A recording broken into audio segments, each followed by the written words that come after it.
نیکی هیلې احترامات می قبول کړئ. عزتمندو تاسو د نجیبه پیز د غلط حرکات او سکنات سی کړل چې دا د زمونږ د پښتو د ژبې خور ده چې دې دومره غلط اقدام او غلط حرکات وکړل چې انسان ورته ګوته پخلو شي. اخر دا ولې د کیمرې مخې ته دومره غلط حرکات کوي؟ اخر څه وجه ده؟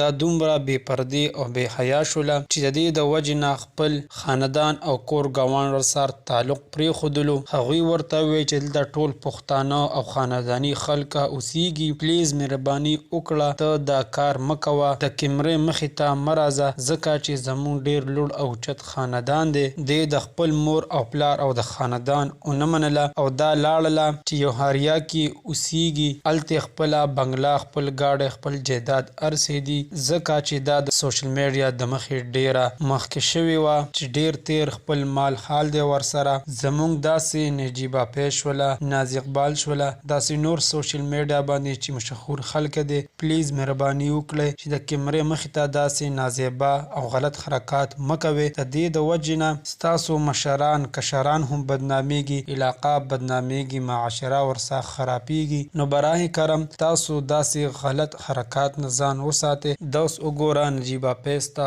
څونه مشکلات مخې ته رالل چې اوس یې خپل خاندان خو کور او معاشره کې نه پرېږدي ځکه چې دا دونه فحش او غلط حرکات کوي چې د انسان عقل ورته حیران شي او د پښتنو سره دا حرکات او سکنات نه ښاییږي. زمونږ حکومت ته دا درخواست دی کم چې د پښتانه خلک دي په دوی دې لږه زورنه او لږ پرشر راوړي ځکه چې دوی خپل حدود کراس کړي دي، ډېر نازیبه حرکات کوي او په دې ټیک ټاک دی مکمل پابندي ولګوي، مکمل دی بلیم کی چې پاکستان نه مکمل ورک شي ځکه چې ډیر ځوانان ډیرې بحیا جنکې هم د دې د ټیک ټاک د وجې نه روانې شولې.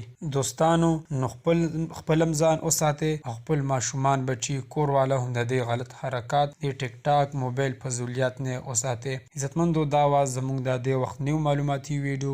د نورو نیو معلوماتي ویډیو دپاره زموږ دا چینل مده سره سبسکرایب کړئ. تاسو ته بیا هر یو نیو معلوماتي ویډیو په اسانتیا سره ملاویږي. والسلام، تر بلې ویډیو پورې به ملاقات کوو.